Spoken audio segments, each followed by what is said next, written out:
والصلاة والسلام على رسوله الكريم لا نبي بعده ولا رسول بعده ورحمة للعالمين وخاتم النبيين. قال الله تبارك وتعالى في الكلام المجيد والفرقان الحميد: أعوذ بالله من الشيطان الرجيم. بسم الله الرحمن الرحيم.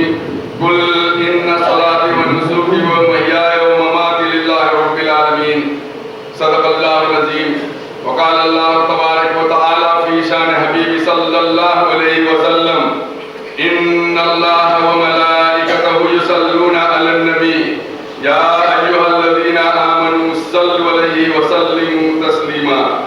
اللهم صل على سيدنا ومولانا محمد وعلى آل سيدنا ومولانا محمد وبارك وسلم عليه. صلاة والسلام عليك يا سيدي يا رسول الله، صلاة تبقى وتدوم بدوام الملك الحي القيوم. برادران ملت، اللہ رب العالمین جل جلالہ و منوالو کی یہ لاکھ لاکھ فضل و کرم اور احسان ہے کہ اللہ تبارک و تعالیٰ نے ہم مسلمانوں کو اپنے پیارے محبوب صلی اللہ تعالیٰ علیہ وسلم کے صدقے میں یہ یعنی عید الاضحیٰ کا دن عطا فرمایا. آج آپ لوگوں کو سب کو معلوم ہے کہ ذی الحجہ شریف کی آج 10ویں تاریخ ہے اور ہم لوگ یہاں پر نماز دوگانہ ادا کرنے کے لیے حاضر ہوئے ہیں. اللہ رب العالمین جل جلالہ و منوالو سے دعا ہے کہ اللہ تبارک و تعالیٰ ہم تمام مسلمانوں کی اس حاضری کو قبول فرمائے اور اس پاک دن کے برکت سے اللہ تبارک و تعالیٰ ہم لوگوں کی تمام خطا اور گناہوں کو معاف فرمائے. حضرات محترم، آپ لوگوں کو جیسے معلوم ہے تو یہ قربانی کا دن ہے. انشاءاللہ تبارک و تعالیٰ اسی قربانی کے سلسلے میں آپ لوگوں سے چند باتیں کچھ دیر کے لیے گفتگو کی جائے گی تاکہ ہم مسلمانوں کو معلوم ہو جائے کہ آج کا دن جو ہے یہ کیا ہے اور کون سا دن ہے ہمارے لیے، کیسا دن یہ ہے اور کتنا اہم دن ہے جو آقا عالم صلی اللہ تعالیٰ علیہ وسلم کے صدقے میں اللہ تبارک و تعالیٰ نے ہم مسلمانوں کو یہ عطا فرمایا ہے. برادران ملت اسلامیہ، قابل احترام بزرگوں اور دوستوں، یہ قربانی جو ہے یہ حضرت ابراہیم خلیل اللہ علیہ السلام کی سنت ہے اور قرآن کریم کے جو آیت کریمہ میں نے تلاوت کی ہے اس میں سے ایک حصہ جو تلاوت کی ہے اس کا ترجمہ بیان کر کے پھر انشاءاللہ تبارک و تعالیٰ حضرت ابراہیم علیہ السلام کا واقعات تھوڑا سا کچھ آگے بیان کروں گا.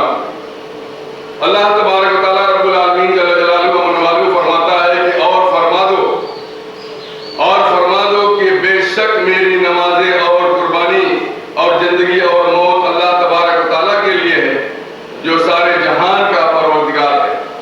برادران ملت، اللہ تبارک و تعالیٰ ارشاد فرماتا ہے کہ تمہاری نمازیں، تمہاری زندگی، تمہاری موت جو ہے، تمہاری قربانی، یہ تمام چیز جو ہے یہ اللہ تبارک و تعالیٰ ہی کے لیے ہے. ہم قربانی کرتے ہیں تو اللہ تبارک و تعالیٰ ہی کے لیے کرتے ہیں، اس لیے کہ اگر ہم قربانی کریں گے تو ہم اللہ تبارک و تعالیٰ رب العالمین جل جلالہ و منوالو سے ثواب حاصل کرنے کے لیے ہم قربانی کرتے ہیں. برادران ملت اسلامیہ، حضرت ابراہیم علیہ السلام کے واقعات آپ لوگوں نے سنا. حضرت ابراہیم علیہ السلام پہلے ذی الحجہ کی پہلی رات جب آئی تو ابراہیم علیہ السلام نے خواب میں دیکھا کہ اللہ تبارک و تعالیٰ کی طرف سے ندا ہو رہی کہ اے ابراہیم قربانی کر. تو ابراہیم علیہ السلام جب صبح کو اٹھے تو انہوں نے بہت سے بکریاں اللہ تبارک و تعالیٰ کی راہ میں قربان کر دیے.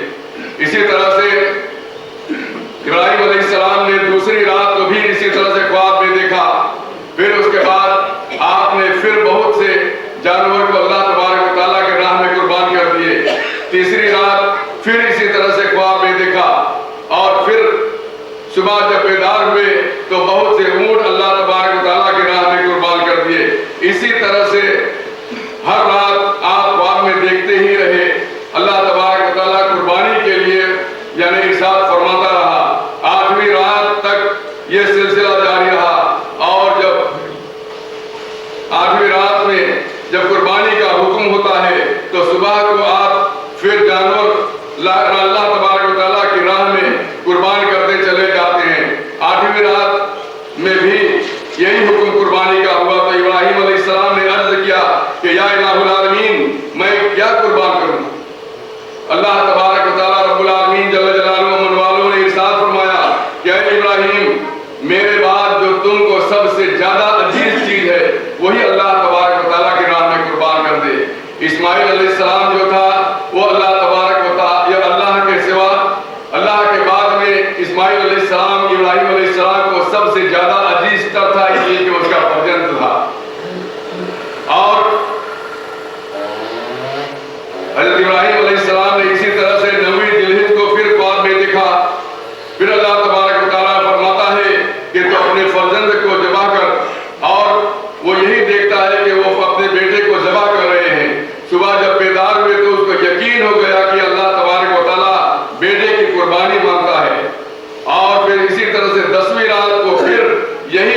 اس طرح سے وہاں پر سے چلے.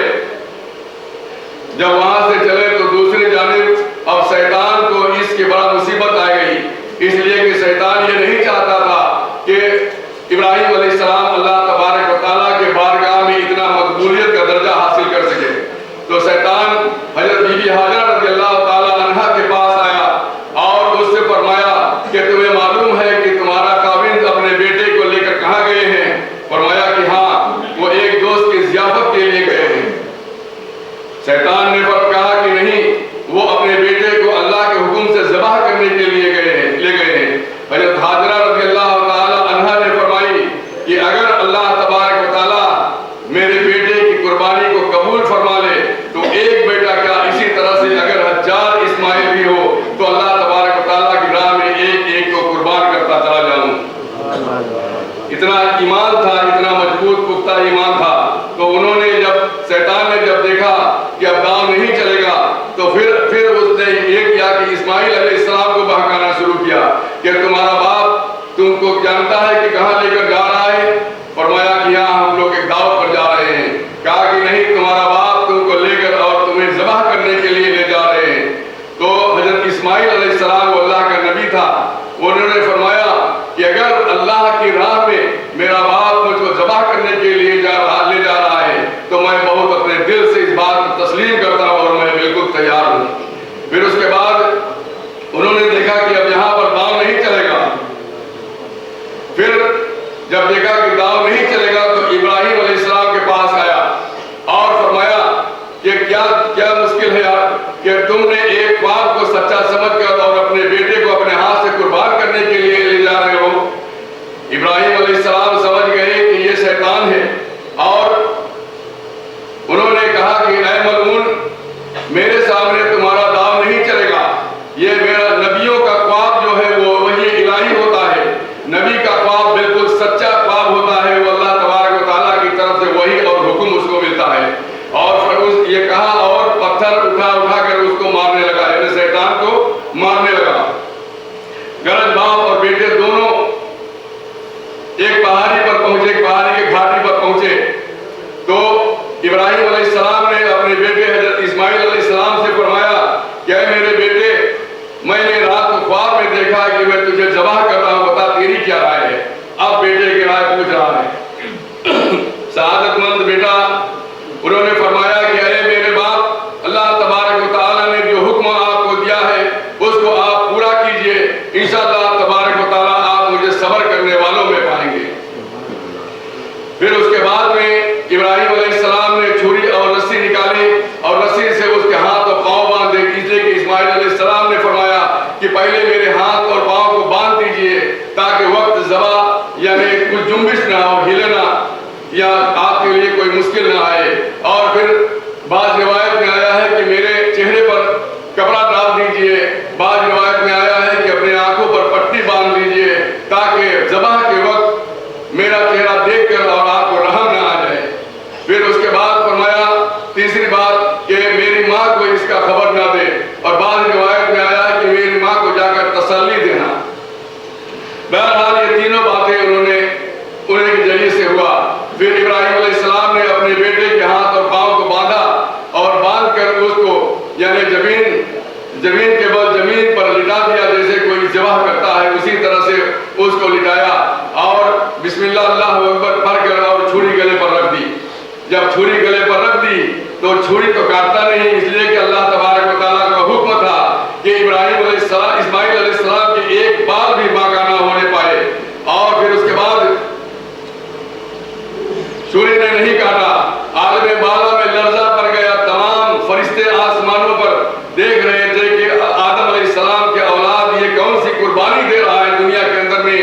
آج تک کسی نے ایسا قربانی نہیں پیش کیا. باپ اپنے بیٹے کو اللہ تبارک و تعالیٰ کی رضا کے لیے، اللہ کو راضی کرنے کے لیے اپنے ہاتھ سے ذبح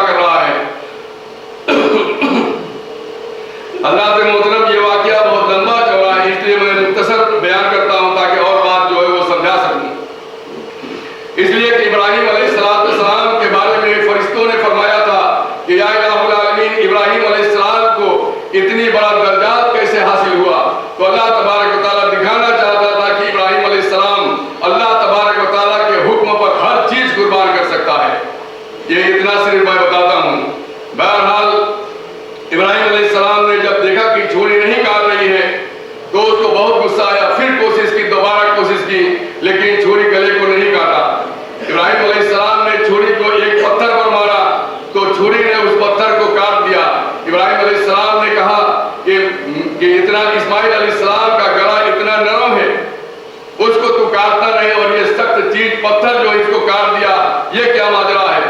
تو چھری کو اللہ تبارک و تعالیٰ نے زبان عطا فرما دی اور کہا کہ اے ابراہیم، اللہ تبارک و تعالیٰ رب العالمین جل جلالہ و والو کا حکم ہے کہ میرے اسماعیل علیہ السلام کو ایک بال بھی باقی نہ ہونے پائے، اور تو کہتا ہے کہ کاٹ، اور اللہ تبارک و تعالیٰ فرماتا ہے کہ نہیں، وہ اس کا بال تک نہیں کرنا چاہیے۔ جب تو خود اللہ تبارک و تعالیٰ کی رضا کے لیے یعنی اپنے آپ کو اللہ کی راہ میں اتنا فدا کر دیا ہے، تو میں کیسے اللہ تبارک و تعالیٰ کے حکم سے ہٹنے والا ہوں؟ ابراہیم علیہ السلام نے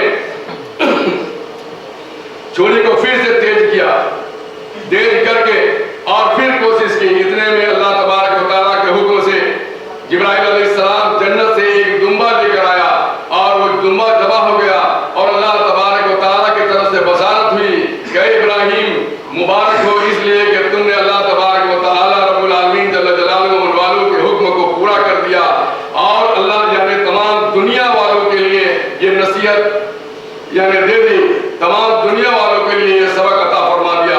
اللہ تبارک و تعالیٰ نے ابراہیم علیہ السلام کی قربانی جو تھا وہ قبول فرما لیا۔ برادران ملت، ہمارے پیارے آقا صلی اللہ تعالیٰ علیہ وسلم نے فرمایا ہے کہ جس نے ہماری نمازیں ادا کی اور میرے لیے قربانی کی، بس وہ ہم میں سے ہے، اور جس نے ہماری نمازیں نہ پڑھی اور ہمارے لیے قربانی نہ کی، وہ ہم میں سے نہیں ہے۔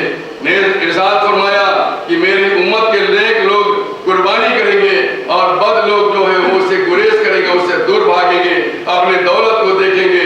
جس کو اللہ تبارک و تعالیٰ نے استطاعت عطا فرمایا ہے، دولت دی ہے، اس پر قربانی بالکل واجب ہے، ان کو چاہیے کہ وہ اللہ تبارک و تعالیٰ کی راہ میں قربانی کرے۔ حضرات محترم، قربانی اللہ تبارک و تعالیٰ کی اطاعت کا مظہر ہے۔ قربانی کرنے پر اللہ تبارک و تعالیٰ اس قدر اجر عظیم عطا فرماتے ہیں کہ انسان کی عقل سے جو باہر ہے۔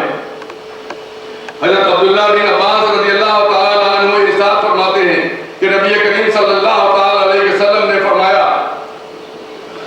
کہ جو شخص خالص نیت سے اللہ تبارک و تعالیٰ کی راہ میں جانور قربان کرتا ہے تو اللہ تبارک و تعالیٰ اس کو اس قدر اجر دیتا ہے کہ جس کا علم اللہ تبارک و تعالیٰ کے سوا کسی کو نہیں۔ البتہ قربانی کا ادنا ترین ثواب، ادنا ہونے سب سے چھوٹا ثواب جو ہے وہ بیان کیا جاتا ہے، یہ ہے کہ قربانی کے جانور کے خون کے زمین پر گرنے کے وقت یعنی گرنے والے قطرے کے ثواب یہ ہے، جب قربانی کا جانور کا خون زمین پر گرتا ہے تو اس کا ثواب یہ ہے کہ قربانی کرنے والے کو 70 درجے دیے جاتے ہیں۔ دوسرے قطرے کے بدلے میں 70 نیکیاں پاتا ہے، تیسرے قطرے کے بدلے پر اس کے 70 گنا مٹا دیے جاتے ہیں، چوتھے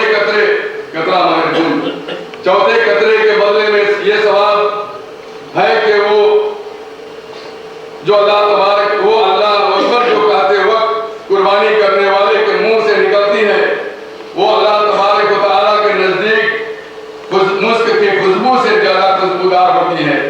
پانچویں قطرے پر اس کے جسم اور زبان کو گناہوں سے یوں پاک کر دیا جاتا ہے جیسے ابھی اپنے ماں کے پیٹ سے وہ پیدا ہوا ہو۔ یہ قربانی کرنے والے جو ہے اس کے لیے اللہ تبارک و تعالیٰ ثواب عطا فرماتا ہے۔ چھٹے قطرے پر اس کے لیے جنت میں ایک شہر تیار کیا جاتا ہے۔ ساتویں قطرے پر روز محشر سرداری کے لیے چن لیا جاتا ہے اور وہ سرداری مخلوقات کی سرداری ہوگی۔ آٹھویں قطرے پر اس کے ماں باپ کے اور اہل خانہ کے حقوق بخش دیے جائیں گے۔ نویں قطرے پر اس کے اور دوزخ کے درمیان میں 500 برس کی یعنی فرق کر دیا جاتا ہے، ایک خندق بنا دیا جائے گا۔ اور 10ویں قطرے کے بدلے میں اس کے نام اعمال اس کے دائیں ہاتھ میں دیا جائے گا۔ 11ویں قطرے کے پر اس کی نمازیں اور نیک دعائیں جو ہے وہ قبول ہوگی۔ 12ویں قطرے پر اس کے لیے آتش دوزخ سے رہائی لکھ دی جاتی ہے۔ 13ویں قطرے پر اس کو 70,000 گھوڑے دی جائے گی۔ 14ویں قطرے پر اس کے نام اعمال میں 70 رسولوں کا ثواب لکھ دیا جائے گا۔ 15ویں قطرے پر مرض الموت میں اسرائیل علیہ السلام کو رحمت اور بخشش کی نبوت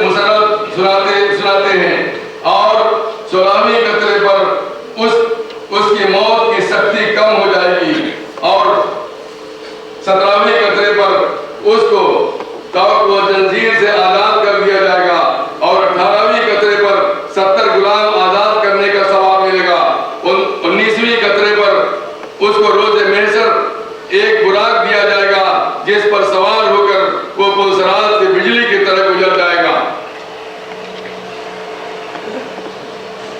اور جنت میں داخل ہوگا۔ 20ویں قطرے پر روز محشر حساب و کتاب میں اس پر رحمت الہی کا نزول ہوگا۔ 21ویں قطرے پر اس کے تمام گناہ معاف کر دیے جائیں گے۔ 22ویں قطرے پر اس کو اللہ تبارک و تعالیٰ روز محشر اپنے عرش کے سائے میں جما دے گا، جس روز عرش الہی کے علاوہ کوئی سایہ نہ ہوگا۔ غرض یہ ہر قطرے پر اسی طرح سے ثواب جو ہے وہ بڑھتا چلا جاتا ہے، جس کا شمار اللہ تبارک و تعالیٰ ہی کو معلوم ہے اور کسی کو معلوم نہیں۔ پھر جب زوال سے فارغ ہوتا ہے تو اللہ تبارک و تعالیٰ اس کی نگاہوں کے سامنے ایک جگمگاتا ہوا نور پیدا فرما دیتا ہے۔ جب بنے ہوئے گوشت کی بوٹی وہ کھاتا ہے تو اللہ تبارک و تعالیٰ اس کی قبر کو روشن فرما دیتا ہے اور اسے اس قدر فراغ کرتا ہے کہ جس قدر کہ 70 برس کی راہ ہوتی ہے، اور جب محتاجوں کو دینے کے لیے گوشت ہو جاتا ہے تو اس کو پہلا قدم اٹھانے پر حج کے سفر کا ثواب ملتا ہے، اور دوسرے قدم پر اس کی عمر اور رزق میں برکت ہوتی ہے، تیسرے قدم پر اس کے نام اعمال میں گواہ کوہ ابو القیس کے برابر ثواب لکھا جاتا ہے۔ چوتھے قدم اٹھانے پر اس کے آنکھوں میں حضرت عثمان کی مانند حیا پیدا ہوتی ہے۔ 5ویں قدم پر اس کا دل نرم ہوتا ہے۔ 6ٹھے قدم پر اللہ تبارک و تعالیٰ اس کو فرزند صالح عطا فرماتا ہے، یعنی نیک فرزند عطا فرماتا ہے جو قیامت میں اس کا صفی ہوگا، اور 7ویں قدم پر اس کی قبر آسمان کی چوڑائی کے برابر یعنی فراق لمبا چوڑا کر دی جائے گی، اور اسی طرح سے ہر قدم پر ثواب بڑھتا چلا جائے گا اور اس قدر بڑھے گا کہ جس کا علم اللہ تبارک و تعالیٰ ہی کو معلوم ہے۔ پھر جب اپنے بال بچوں کے ساتھ بیٹھ کر اور قربانی کا گوشت کھاتا ہے تو پہلے لقمہ پر اس کو 70 نبیوں کا ثواب ملتا ہے، دوسرے لقمہ پر 70 حج کا ثواب، تیسرے لقمہ پر 70 نمازیوں کا ثواب، اور چوتھے لقمہ پر راہ خدا میں 70 گھوڑے صدقہ کرنے کا ثواب ملتا ہے۔ 5ویں لقمہ پر اللہ تبارک و تعالیٰ اس کو ایمان کامل نصیب عطا فرمائے گا، اور 6ٹھے لقمے پر اس کو قبر میں ایک کھڑکی کھل جائے گی جو قیامت تک روشنی کا باعث ہوگی۔ 7ویں لقمے پر اس کو قبر میں 70 روزن جن کے جنت کی ہوائیں اور خوشبوئیں آئیں گی، اور جو شخص قربانی کے گوشت میں سے کسی کو کھلائے گا تو 70 شہیدوں کا ثواب پائے گا، اور وقت مرگ فرشتہ اس کو خوشخبری سنائے گا کہ اے شخص اللہ تبارک و تعالیٰ نے تجھ کو عذاب سے بالکل آزاد فرما دیا۔ برادران ملت، قربانی کے ثواب بے حد ہے۔ چند حدیثیں آپ لوگوں کی خدمت میں انشاءاللہ تبارک و تعالیٰ پیش کر دوں۔ قربانی یہ ہے، ایک مالی عبادت ہے، جس کو مال اللہ تبارک و تعالیٰ نے دیا ہے اس کو چاہیے وہ قربان کرے۔ یہ حدیث ہے جو غنی پر واجب ہے خاص جانور کو خاص دن میں اللہ تبارک و تعالیٰ کے لیے ثواب کی نیت سے ذبح کرنا قربانی ہے۔ مسلمان مقیم مالک نصاب آزاد پر قربانی واجب ہے۔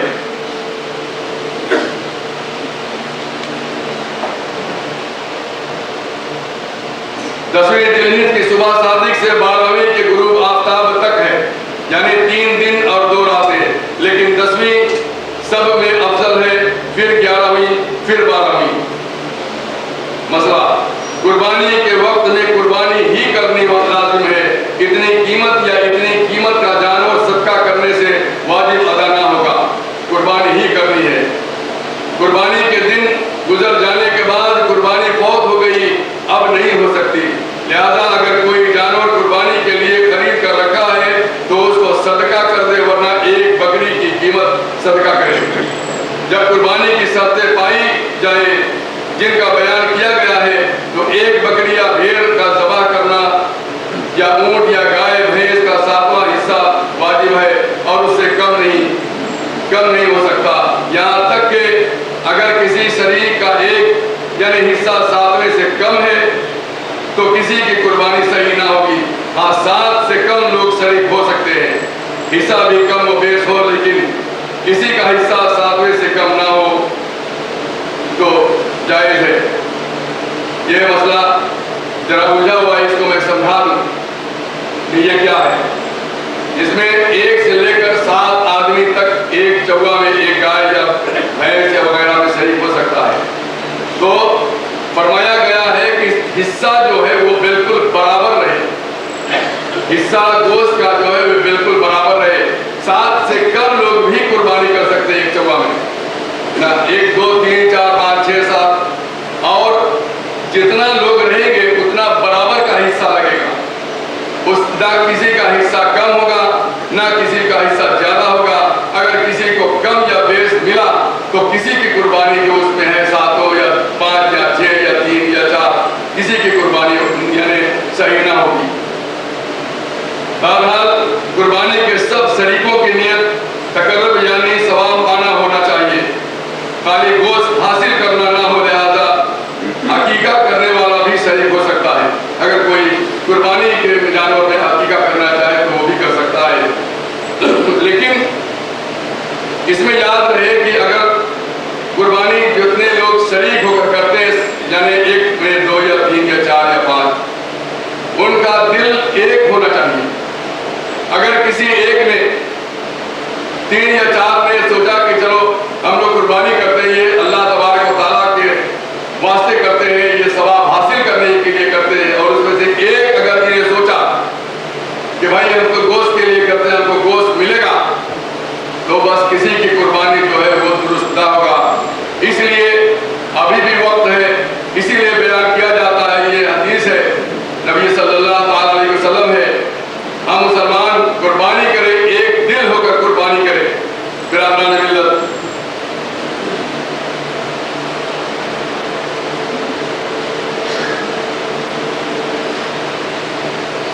قربانی کرنے والا بقرہ عید کے دن سب سے پہلے قربانی کا گوشت کھائے, یہ مستحب ہے. کرے یا نہ کرے کوئی بات نہیں.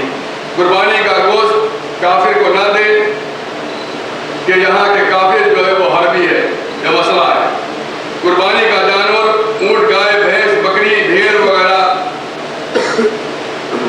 مادہ, خصی, سب کی قربانی ہو سکتی ہے. ویسی جانور جیسے ہرن, نیل گائے, باراسنگا وغیرہ کی قربانی نہیں ہو سکتی. دمبا بھیڑ ہی میں داخل ہے. اونٹ 5 سال کا, گائے بھینس 2 سال اور بکری کا 1 سال کی ہونا یا زیادہ اس سے کم نہ ہو تو جائز ہے. ہاں اگر دمبا یا بھیڑ 6 مہینے کا بچہ دیکھنے میں 1 سال کا لگے, اتنا بڑا ہو جائے تو بالکل درست ہے, بالکل جائز ہے. برادران ملت, بہت سے لوگ یہ سوچتے ہیں کہ جانور جو ہے وہ دانت نہیں بدلا ہے, دانت نہیں توڑا ہے. دانت کا سوال شریعت میں نہیں آتا, دانت کا سوال دوسرا ہے. دانت صرف عمر دیکھا جاتا ہے کہ اگر 2 سال کا وہ ہو گیا تو تم اگر قربانی کے قابل وہ جانور ہے تو اس کو قربانی کر سکتے ہیں. قربانی کا جانور موٹا ہونا چاہیے اور اچھا ہونا چاہیے, عیبی نہ ہونا چاہیے.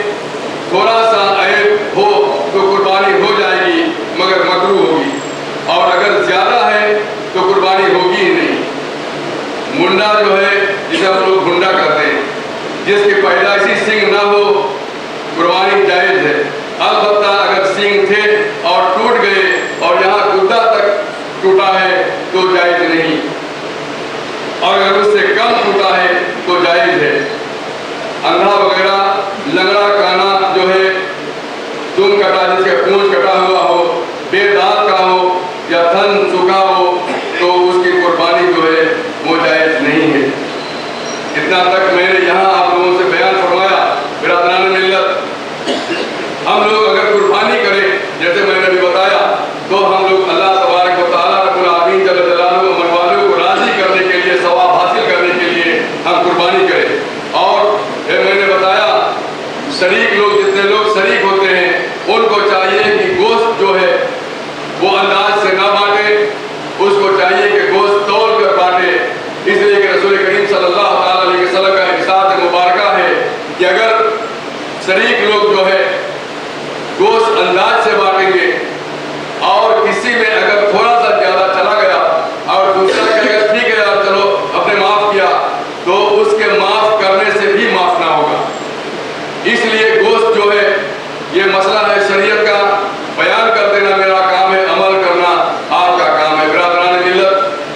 قیامت کے روز ہماری پکڑ نہ ہو کہ نہیں تم نے کیوں نہیں، اگر تم جانتے تھے تم نے کیوں نہیں بتایا۔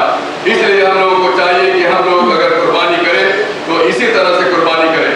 حضرات محترم، ہر کوئی جو کوئی اکیلا ہے اس کو کوئی مشکل نہیں۔ قربانی کے گوشت کے 3 حصے ہوتا ہے، ایک حصہ غریبوں کو دیا جاتا ہے اور ایک حصہ اپنے رشتہ داروں میں تقسیم کیا جاتا ہے جیسے شریعت نے بیان فرمایا، اور ایک حصہ اپنے کام میں لا سکتا ہے۔ اور اگر عیال زیادہ تمہارے پاس ہے، یہ شریعت ہے، اگر اتنا گوشت کہ ایک مل 300 کلو کا تو اس کو سب اپنے میں بانٹ کے کھا سکتے ہو تو تمہارا ایسا لے جا سکتے ہو۔ میرے دوستوں بزرگوں، یہاں تک میں نے اس بات کو بیان کیا ہے، اور ابھی انشاءاللہ تبارک و تعالی نماز کے بارے میں چند باتیں پھر تھوڑا سا